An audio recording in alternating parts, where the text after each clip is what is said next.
তো আমরা আজকের এই সেশনটা মনোযোগ সহকারে করলে আশা করি যে আমাদের প্রোফাইল রিলেটেড অর্ডার পেতে যে আরেক ধাপ এগিয়ে যাওয়ার যে পন্থাটা সেটা আমরা খুব সহজেই অ্যাচিভ করতে পারবো। তো আপওয়ার্ক প্রোফাইলটাকে সবসময়ের জন্য আমাদের অনলাইনে রাখা প্রয়োজন। কেন আমি আবার আপনাদের বুঝিয়ে দিচ্ছি। যারা অনলাইনে থাকবে সবসময়ের জন্য তাদেরকে আপওয়ার্ক সবসময়ের জন্য বুস্ট আপ করে। Number 1 ranking factor. নাম্বার 2 আপনি যে প্রজেক্ট ক্যাটালগটা দিয়েছেন এই প্রজেক্ট ক্যাটালগটা এসইও ফ্রেন্ডলি কিনা। এসইও মানে সার্চ ইঞ্জিন অপটিমাইজেশন। আপওয়ার্কে প্রজেক্ট দেওয়ার প্রথম কাজটাই হচ্ছে আপনার আপওয়ার্কের প্রজেক্টটাকে খুব ভালোভাবে এসইও ফ্রেন্ডলি করে নেওয়া, যাতে আপনার নির্ধারিত কিওয়ার্ডের উপরে বেসিস করে। যেমন আমরা এখানে সার্চ দিয়েছি হচ্ছে আমাদের কিওয়ার্ড হচ্ছে এখানে লিড জেনারেশন লিখে এখানে সার্চ দিয়েছি। দেখুন এখানে আমাদেরকে সার্ভিস দেখাচ্ছে হচ্ছে 20,983টা। এর মধ্যে আপনার প্রজেক্ট ক্যাটালগটা কিন্তু আছে। আমরা এখানে প্রজেক্ট দিয়ে সার্চ করেছি। ফাইবারে যেরকম গিগ দিয়ে সার্চ করেন আপওয়ার্কে এরকম প্রজেক্ট আপলোড করা যায়।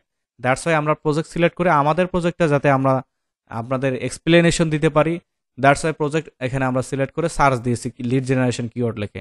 তো এই যে আমরা প্রজেক্ট ক্যাটালগ সিলেক্ট করে লিড জেনারেশন লিখে সার্চ করলাম গিগ দেখতে, এখানে আমরা প্রজেক্ট দেখতে পাচ্ছি 20,983টা। এখানে আপনার প্রজেক্টটাও কিন্তু আছে। তো আপনার প্রজেক্টটা আপনি নতুন অবস্থায় এখানে প্রজেক্ট দিয়েছেন, তো কিভাবে আছে সেটা আপনি নিজেও জানেন না। এটা আপওয়ার্কের কাছে সিক্রেট অবস্থায় থাকে। এখন আমরা সার্চ দিয়েছি হচ্ছে আমরা বাংলাদেশের যে কোনো জায়গা থেকেই, এখানে অনেক জায়গা থেকে কানেক্টেড আছেন আমাদের সাথে। অনেকজনের লোকেশন ভেদে এই রেজাল্টটা অনেকভাবে শো করতে পারে। বাট আমরা যে প্রজেক্ট অ্যাভেলেবল দেখতে পাচ্ছি ওই নির্ধারিত প্রজেক্টটা কিন্তু সবাই দেখতে পারবেন। কিন্তু আমরা দেখতে পাচ্ছি প্রথমে যে লিড জেনারেশন নামে যে ব্যানারটা, তারপরে বিটুবি লিস্ট বিল্ডিং ব্যানারটা দেখতে পাচ্ছি, এটা কিন্তু সবাই এভাবে দেখতে পারবে না। কম্পিউটার ভেদে, আইপি ভেদে, আপনারা লোকেশন ভেদে রেজাল্টগুলো আলাদা আলাদাভাবে দেখবেন। তো এটা ভাবার কোনো দরকার নাই যে আপনি নতুন অবস্থায় এখানে প্রজেক্ট ক্যাটালগ আপলোড করছেন, আপনার প্রজেক্ট ক্যাটালগটা বায়ার আদৌ দেখতে পারবে কিনা। উইদাউট হেজিটেশন আপনারা অনলাইনে থাকবেন, সেই প্রজেক্টগুলো বায়ারের কাছে পৌঁছানোর যে সম্ভাবনাটা সেটা অনেকাংশে বেড়ে যায়। সেটার মূল উদ্দেশ্য হচ্ছে যে আমরা আসলে কিভাবে আপওয়ার্কে আমাদের প্রোফাইলটাকে একদম 24 ঘন্টার জন্য অনলাইনে রাখবো। মেইনলি সন্ধ্যার পর থেকে একদম সকাল 7টা পর্যন্ত আমাদের প্রোফাইলটাকে অনলাইনে রাখা সবচেয়ে বেশি গুরুত্বপূর্ণ। আপওয়ার্কে কিন্তু আরেকটা নিয়ম আছে যেটা আপনাদেরকে অলরেডি বলে দিয়েছি আমি, যে আপওয়ার্কে যদি আমরা ট্যাব ওপেন রেখেও, যেমন আমরা বর্তমানে আপওয়ার্ক ট্যাবের মধ্যে আসছি, এই ট্যাবটা ওপেন রেখেও যদি আমি কোনো জায়গায় কাজ করি, তারপরেও কিন্তু 4 মিনিট পরে আমাদের আপওয়ার্ক অটোমেটিক্যালি অফলাইন চলে যাবে। তো আমাদের প্রয়োজন হচ্ছে রাতে যেহেতু আমরা ঘুমাবো, আমরা যেহেতু রোবট না, তো সেহেতু যাতে একটা স্মার্ট ওয়ে আমরা বের করতে পারি যে একটা অটো রিফ্রেশার দিয়ে 4 মিনিট পর পর যাতে সে অটো রিফ্রেশ দিলে যাতে আমাদের প্রোফাইলটা অনলাইনে থাকে। এখন এই যে আমরা অটো রিফ্রেশার ব্যবহার করব, ভেরি ইম্পর্টেন্ট, এই যে আমরা অটো রিফ্রেশার ব্যবহার করব, এই অটো রিফ্রেশার কিন্তু ফাইবার, আপওয়ার্ক অথবা আদার্স কোনো মার্কেট প্লেস অ্যাকসেপ্ট করতে চায় না। কেন অ্যাকসেপ্ট করতে চায় না? কারণ এটা একটা থার্ড পার্টি অ্যাক্সেস, রোবট দিয়ে আমরা এটাকে রিফ্রেশ দেওয়াচ্ছি। তো আমরা এমন একটা পন্থার মাধ্যমে, এমন একটা টেকনিকের মাধ্যমে এখানে দিয়ে রিফ্রেশ দেওয়াবো যাতে আপওয়ার্কের যে রোবট আছে সে আমাদের এক্সটেনশনের রোবটকে ধরতে যেন না পারে। তো সেই জিনিসটা আপনাদেরকে আমি ডিটেলস দেখাচ্ছি এখন। তো আমরা রেজওয়ানার কম্পিউটারে রয়েছি, রেজওয়ানার কম্পিউটার থেকে আমরা একটা সলিউশন দিব। রেজওয়ানা আমাদের স্টুডেন্ট। তো আমরা নতুন ট্যাবে আসছি, নতুন ট্যাবে আসি, একটু রেজওয়ানা নতুন ট্যাবে ক্লিক করুন। রেজওয়ানা শুনতে পাচ্ছেন আশা করি। নতুন ট্যাবে ক্লিক করে এখানে সার্চ করুন অটো রিফ্রেশার প্লাস। হ্যাঁ, নিচেরটা। আমরা অটো রিফ্রেশার প্লাসকে কেন নিচ্ছি? অটো রিফ্রেশার প্লাস হচ্ছে স্ট্যান্ডার্ড একটা এক্সটেনশন। আমি কিন্তু এক্সটেনশনের কোনো প্রমোশন চালাচ্ছি না। এই এক্সটেনশনটা হচ্ছে কি আপনার যখন রিফ্রেশ দিবে স্মুথলি রিফ্রেশ দিবে। অনেক বট দিয়ে আমরা রিফ্রেশ দিই যেগুলো কিন্তু বিভিন্ন মার্কেট প্লেস কিন্তু অ্যাকসেপ্ট করতে চায় না। তো আমরা স্মার্ট একটা অটো রিফ্রেশার ব্যবহার করার চেষ্টা করব, যে স্মার্ট অটো রিফ্রেশারটা দিলে আমাদের আপওয়ার্কের রোবট সহজে এটাকে ধরতে পারবে না। ধরবে না এমন না, ধরতে পারবে না, 95%-এর মতো ধরতে পারবে না। আচ্ছা, প্রথমে আমরা যেটা দেখতে পাচ্ছি auto refresher plus page monitor, এটা গুগলের একটা গুগল ক্রোমের এক্সটেনশন। তো এক্সটেনশন ডাউনলোড করলেই এনাফ। তো আমরা প্রথম লিঙ্কে ঢুকি, ক্লিক করুন প্রথম লিঙ্কের মধ্যে। রেজওয়ানা প্রথম লিঙ্কে ক্লিক করেছেন। আচ্ছা, এবার আমরা দেখতে পাচ্ছি auto refresher plus page monitor. এখানে অ্যাড টু ক্রোমে ক্লিক করব। অ্যাড টু ক্রোম যে অপশনটা দেখতে পাচ্ছি আমরা, এই যে অ্যাড টু ক্রোম, এই অ্যাড টু ক্রোমে আমরা ক্লিক করব। ক্লিক করি অ্যাড টু ক্রোমে, then add extension. Add extension, very good. আমরা একটু ওয়েট করব, এক্সটেনশনটা ডাউনলোড হয়ে আমাদের ব্রাউজারের মধ্যে সেট হয়ে যাবে। তো আমরা এই এক্সটেনশনটাকে পিন করব। অল এক্সটেনশনে ক্লিক করি আমরা, রেজওয়ানা অল এক্সটেনশনে ক্লিক করেন। ওই যে পিপি লিডের পাশে যেটা দেখতে পাচ্ছেন আপনি এক্সটেনশন, হ্যাঁ ওখানে ক্লিক করে খুঁজে বের করেন অটো রিফ্রেশার প্লাস, এটাকে পিন করে দেন। এই যে পিন পিন সাইটে, হ্যাঁ এটা পিন, হ্যাঁ পিনে ক্লিক করে দেন।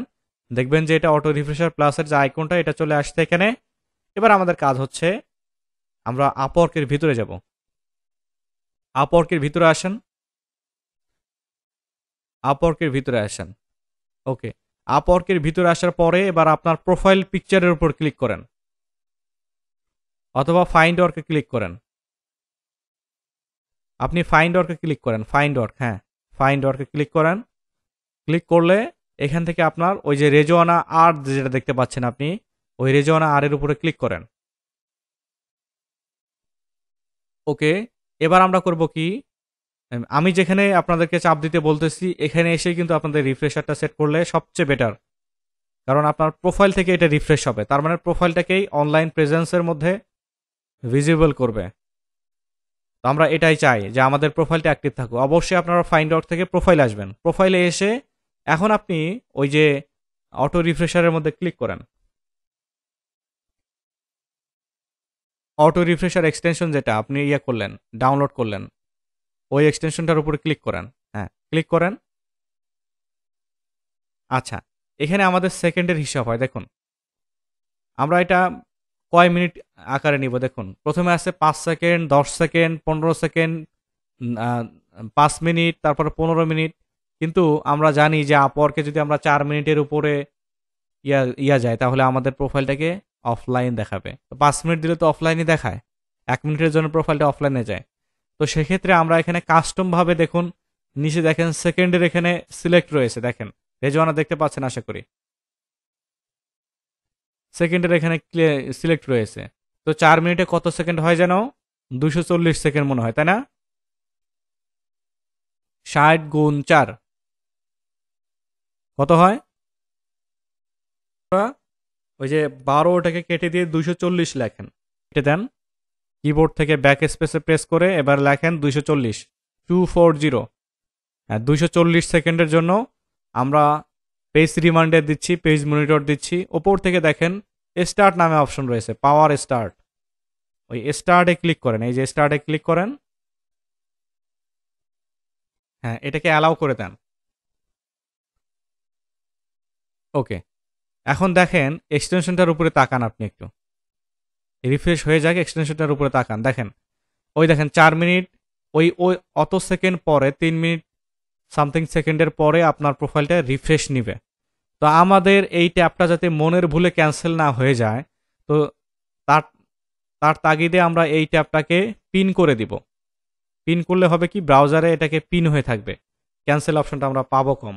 আচ্ছা, এই যে আপনি আপওয়ার্কের ট্যাবে আসেন, আপওয়ার্কের ট্যাবের ওখানে কার্যর নিয়ে যান, আপওয়ার্কের ট্যাবে যান, ওখানে রাইট ক্লিক করেন, রাইট ক্লিক করেন, কিবোর্ড থেকে রাইট ক্লিক করেন।